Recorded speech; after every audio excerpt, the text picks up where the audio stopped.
अब रिवीजन के बाद लेट अस स्टार्ट फटाफट मल्टीपल चॉइस क्वेश्चंस।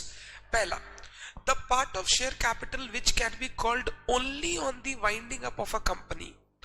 कुछ पार्ट ऑफ कैपिटल कंपनी जो शेयर होल्डर से पैसा मंगवाना होता है, कंपनी हमेशा रिजर्व करके रखती है कि ये पैसा हम शुरू में नहीं मंगवाएंगे, वाइंडिंग अप के टाइम मंगवाएंगे अगर हमें पैसे की जरूरत पड़ी।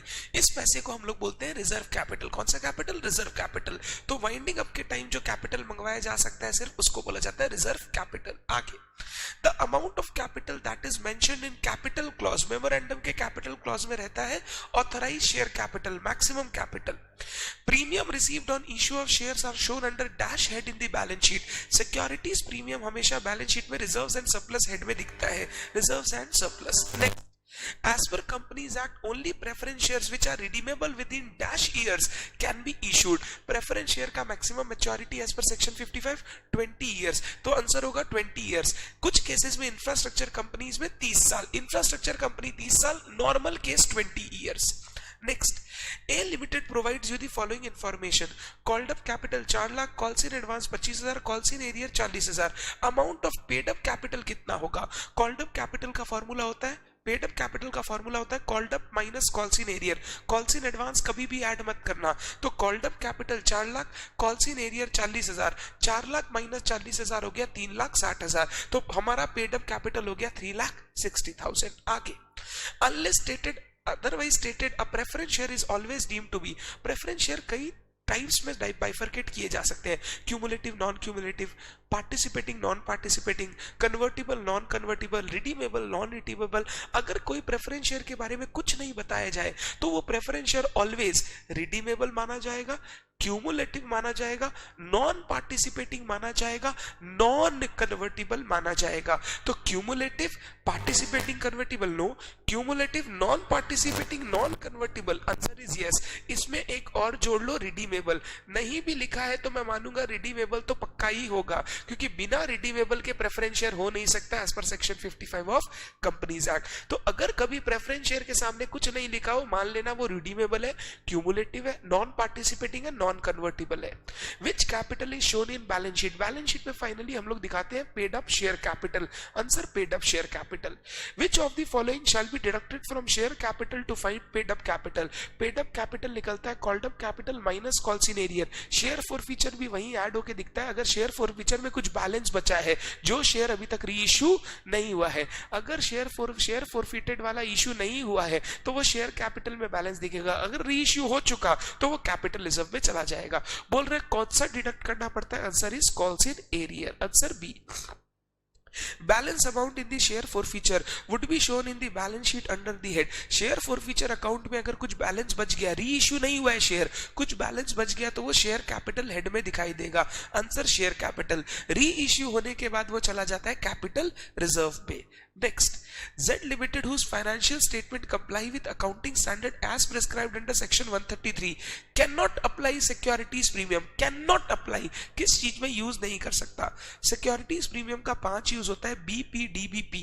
अगर आप सेक्शन 133 में अकाउंटिंग स्टैंडर्ड फॉलो करते हो तो 2P के लिए सिक्योरिटीज प्रीमियम अलाउ नहीं हो सकता। तो सिर्फ B, D, B you can use, otherwise you can not use. अब देखते हैं, बोल रहे can not apply.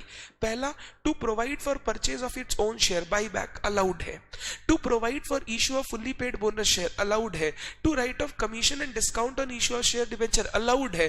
To write off losses of the company कभी अलाउड नहीं है। कंपनी सिक्योरिटीज प्रीमियम से लॉस राइट ऑफ कर ही नहीं सकता। अगर कंपनी को सेक्शन 133 में अकाउंटिंग स्टैंडर्ड फॉलो करना है तो securities premium 3 use, B, D, B. अगर वो नहीं करना है तो बीपी, डीबीपी। बट सारी कंपनीज को फॉलो करना पड़ता है, इसीलिए सिक्योरिटीज प्रीमियम 3 काम के लिए, बोनस, बाईबैक और discount and expenses on issue of share debenture, इसके लिए यूज कर सकते हैं, अदरवाइज यूज नहीं कर सकते। Which of the following statement is true regarding calls in arrear?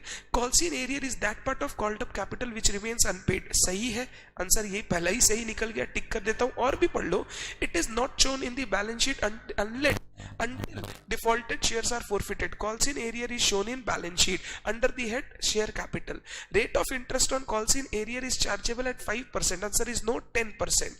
Charging of interest on calls in arrear need not be permitted by the articles. It has to be permitted by the articles, otherwise charge नहीं कर सकते. तो true सिर्फ number 1 है. G Limited acquired assets worth rupees 7.5 lakh from H Limited by issue of shares of 100 each at a premium of 25%. 100 रुपया का share 25% premium, तो issue price 125. Number of share कितना इशू करना पड़ेगा? तो 7,50,000 डिवाइडेड बाई 125. 7,50,000 डिवाइडेड बाई 125, ये हो गया नंबर ऑफ शेयर 6,000. आंसर हो गया ए 6,000. आगे, maximum amount that can be collected as premium. Premium के कलेक्शन पे कोई रेस्ट्रिक्शन नहीं है, अनलिमिटेड कलेक्ट कर सकते हो. तुम्हारे शेयर का इशू वर्थ या नेट इशू प्राइस उतना होना चाहिए कि आप प्रीमियम कलेक्ट कर सको. फिर उसके बाद प्रीमियम अनलिमिटेड हो तो भी कोई दिक्कत नहीं है, unlimited. Rate of interest on calls in advance 12%, 12% per annum. When shares are issued to promoter for their services, अगर उनको उनकी सर्विस के लिए फ्री में शेयर इश्यू करते हो तो हम लोग डेबिट करते हैं goodwill account to be debited goodwill account. Directors of B Limited made the final call 30 per share on 15 January, indicating the last date of payment to be 31st January. Mr. C holding 7,500 share paid the call money on 15th March. Payment करने का last day था 31 जनवरी. इसने पे किया है 15th मार्च, मतलब इसने call time पर पेमेंट नहीं किया, लेट से पेमेंट किया, कॉल्स इन एरियर. तो कंपनी चाहे तो इंटरेस्ट ले सकती है. कंपनी अडॉप्ट करती है टेबल एफ. तो बताओ interest on calls in arrear कितना चार्ज होगा? पहले रेट बताओ टेबल एफ के हिसाब से 10%. अब पैसा बाकी था 7,500 इंटू 30 रुपया, ये हमको उससे लेना था. Rate of interest 10%. अब कितना पीरियड? लास्ट डेट था 31 जनवरी, पैसा दिया 15th मार्च, यानी 1.5 मंथ्स बाद. तो इंटू 1.5 बाई 12, इस पीरियड का हमको इंटरेस्ट चार्ज करना पड़ेगा 31 जनवरी से लेके 15th मार्च तक का. तो 7,500 into 30 into 10% into 1.5 divided by 12. Answer आ रहा है 2812.5. Answer C. तो हम लोग कॉल्स इन एरियर का इंटरेस्ट में सीखा, जितना कॉल्स इन एरियर है उस पर at the rate prescribed in articles और मैक्सिमम 10%, एंड जितना पीरियड लेट किया, पेमेंट करना था 31 जनवरी, पेमेंट किया 15th मार्च, तो 1.5 महीने का interest. A company forfeited 2,000 shares of rupees 10 each which are issued at par held by Mr. John for non-payment of allotment money of rupees 4 per share. The called up value per share was rupees 5. बोल रहा rupees 9. On forfeiture the amount debited to share capital account. Share capital को हम लोग debit करते हैं क्योंकि आपका share cancel हो चुका है.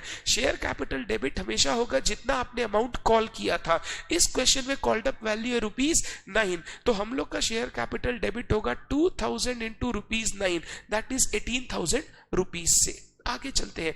कोई पूछे कॉल्स इन एरियर कितना? 2,000 इंटू 4, 4 रुपया कॉल्स इन एरियर. कोई पूछे फॉरफीचर में कितना आएगा? 9 में से 4 रुपया एरियर, तो जब्त कितना करेंगे? 5 रुपया. तो 2,000 इंटू 5 10,000 चला जाएगा फॉरफीचर में. आगे, subscribed capital of the company is rupees 80 lakhs. Nominal value of each share, face value 100 रुपया. No calls in arrear till the final call was made. The final call was paid on 77,500 shares only. ध्यान से, shares है 80,000, 80 लाख का subscribe capital, 100 रुपया पर share, तो number of shares 80,000. उसमें से 77,500 वाला लोग पैसा दे दिया, तो 2,500 वाला लोग पैसा नहीं दिया. कॉल्स इन एरियर अमाउंट आया 62,500. अब 62,500 कॉल्स इन एरियर है, 2,500 शेयर होल्डर लोग पैसा नहीं दिया, तो बोल रहा है फाइनल कॉल का अमाउंट बताओ. 62,500 डिवाइडेड बाई 2,500. 62,500 डिवाइडेड बाई 2,500 होता है 25 रुपीज पर शेयर. तो बोला गया बताओ फाइनल कॉल का अमाउंट. अगर लोगों ने फाइनल कॉल में एरियर किया है 2,500 लोगों ने, और एरियर का अमाउंट है 62,500, तो मैंने बोला 62,500 एरियर है 2,500 शेयर्स में, तो पर शेयर का एरियर हो गया रुपीज 25. आगे, ABC Limited allotted 20,000 shares to applicants of 28,000 shares on pro rata basis. 28,000 का एप्लीकेशन आया, हमने 20,000 शेयर इशू किया. If application money is rupees 5 per share, Calculate the number of shares to be allotted to Ram and also the amount to be adjusted from further calls if he has applied for 840 shares. बोल रहा है 840 share अगर apply किया है तो कितना share allot करेंगे. पहले 28,000 के अगेंस्ट दिया 20,000, तो बताओ 840 के अगेंस्ट कितना देगा. 20,000 by 28,000 into 840. Please calculate. 20,000 by 28,000 into 840 मेरा आ गया 600 शेयर्स. अब 600 तीन ऑप्शन में, option B, option C, option D, तीनों में कुछ भी सही हो सकता है. फिर मेरे को बोला बताओ कितना एक्सेस अमाउंट है. सिंपल पूछ रहा हूं. 8,000 शेयर का एक्स्ट्रा पैसा आया है, तो पांच शेयर पे, या ऐसे भी बोल सकते हो सर 840 के अगेंस्ट 600 शेयर दिया, 600, तो कितना शेयर्स का एक्स्ट्रा एप्लीकेशन 240. हर शेयर पे कितना 5 रुपया. अगर 240 शेयर्स एक्स्ट्रा एप्लीकेशन किया, 5 रुपया पर शेयर है, तो 240 इंटू 5 एप्लीकेशन मनी एक्स्ट्रा आया होगा 1200. तो मेरा आंसर हो गया डी. तो पहले हमेशा शेयर्स फाइंड आउट करो. 28,000 के अगेंस्ट 20,000, तो 840 के अगेंस्ट कितना 600 आ गया. 840 का अप्लाई किया, 600 दिया, तो कितना एक्स्ट्रा 240. पर शेयर कितना रुपया लिया 5, तो 240 इंटू 5 कितना होता है 1200 extra. Answer D. Next, a company has issued 50,000 share of rupees 10 each at a 20% premium. Application 3, allotment 3, first and final call, allotment 5, first and final call 4, 2 3 5 8 4 12. ठीक है.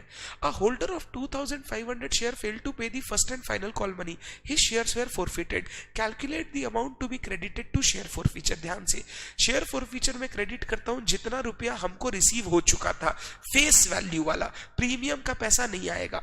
अगर वो first and final call fail किया है तो वो application का पैसा दिया, अलॉटमेंट का पैसा दिया, 3 + 5 8 रुपया दिया, बट 8 में से 2 रुपया प्रीमियम है, तो कितना हमको मिल गया 6 रुपया. तो 2500 इंटू 6 रुपीज ये फॉरफीचर में जाएगा.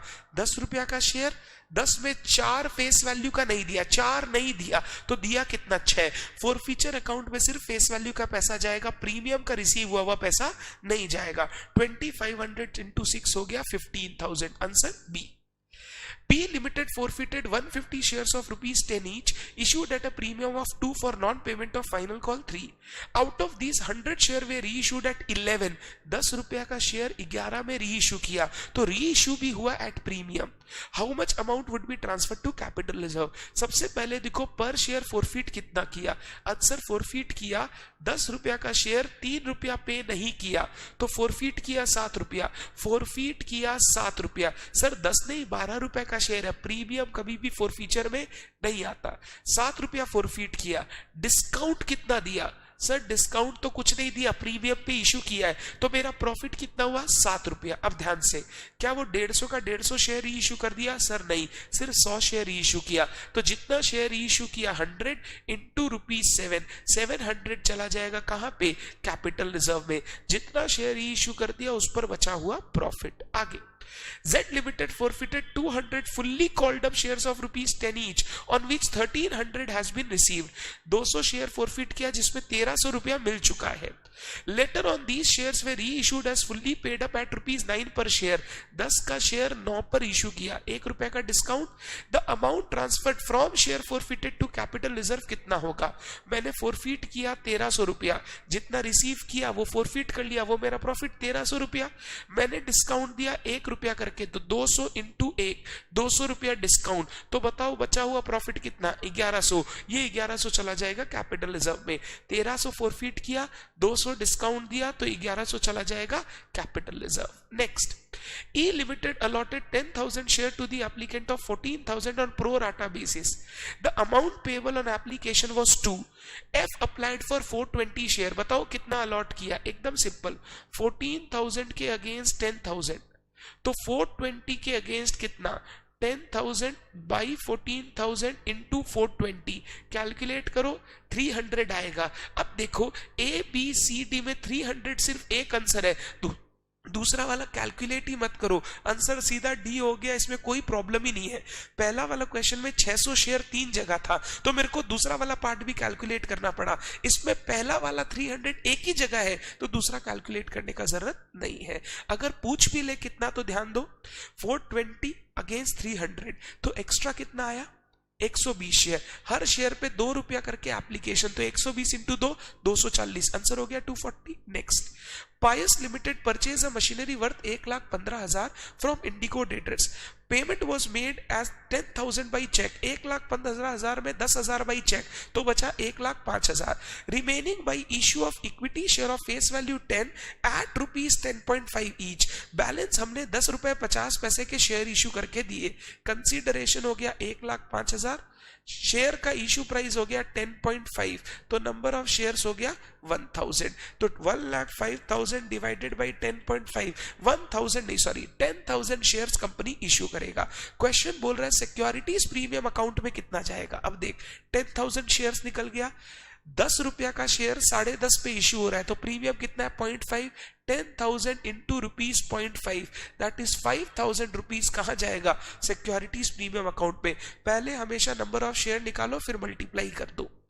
Metacaf issued 50,000 share of 100 each, 20 on application, 30 on allotment, on first call and balance on final call। आपको फर्स्ट कॉल का बताया नहीं। Let us take an example, ₹30, एक बार ऐसे ही एग्जाम्पल ले रहा हूं, तो 20 रुपया 30 रुपया 50 30 80, तो फाइनल कॉल का कितना हो गया 20। आगे चलते हैं। Shankar a share holder 5,000 did not pay the first call on due date, the second call was made and Shankar paid first call amount along with settle call, all sum due were received, total amount received on 1 February. 1 फरवरी मतलब final call पे कितना रुपया receive हुआ। देखो final call में एक तो 50,000 जितने शेयर थे सबने पैसा दिया, शंकर भी फेल नहीं किया, उसके साथ साथ शंकर अपना 5,000 शेयर पे फर्स्ट कॉल का भी पैसा दिया, तो अमाउंट अगर देखोगे 50,000 इंटू 20, ये फाइनल कॉल का पैसा आ गया, प्लस 5,000 इंटू 30, ये फर्स्ट कॉल का शंकर अपना क्लियर कर दिया। 50,000 इंटू 20, 5,000 इंटू 30, टोटल पैसा आ गया 11,50,000। क्योंकि ऊपर दिया हुआ नहीं था, हो सकता है कुछ गलती हो, आप प्लीज इसको 11,50,000 कर लो एज पर द क्वेश्चन। यहां ₹30, यहां ₹20। डन है बात। तो बोल रहे फाइनल कॉल में रुपया कितना आया कंपनी के पास, एक 50,000 शेयर पे 20 रुपया करके फाइनल कॉल का, दूसरा 5,000 शेयर पे 30 रुपया करके मिस्टर शंकर का फर्स्ट कॉल का। Question 26. 400 shares of ₹10 each, ₹8 called and ₹5 has been paid are forfeited. 5 रुपया पे कर चुका है, तो 400 शेयर पे 5 रुपया पे कर चुका है, यानी 2,000 रुपया फॉरफिट किया हमने। Out of this 300 shares are issued, पूरा नहीं इशू किया, 300 ₹9 एज फुल्ली पेड। 10 का शेयर अगर 9 पे इशू किया तो 1 रुपया का डिस्काउंट। क्वेश्चन बोल रहा है कैपिटल रिजर्व में कितना जाएगा, ध्यान से। 5 रुपया फॉरफिट किया, 1 रुपया डिस्काउंट किया, तो प्रॉफिट कितना 4 रुपया। 5 फॉरफिट किया, 1 डिस्काउंट दिया, तो 4 रुपए का प्रॉफिट। कितना शेयर इशू हुआ इंटू 300, 4 इंटू 300 हो गया ₹1200, तो 4 रुपए का टोटल प्रॉफिट बचा। 300 शेयर इशू किया तो 4 इंटू 300 दैट इज 1200। इस टाइप के क्वेश्चन आपको एग्जाम में देखने मिल सकते हैं। यहां पे अपना issue and forfeiture of share chapter खत्म होता है। Thank you so much, bye bye.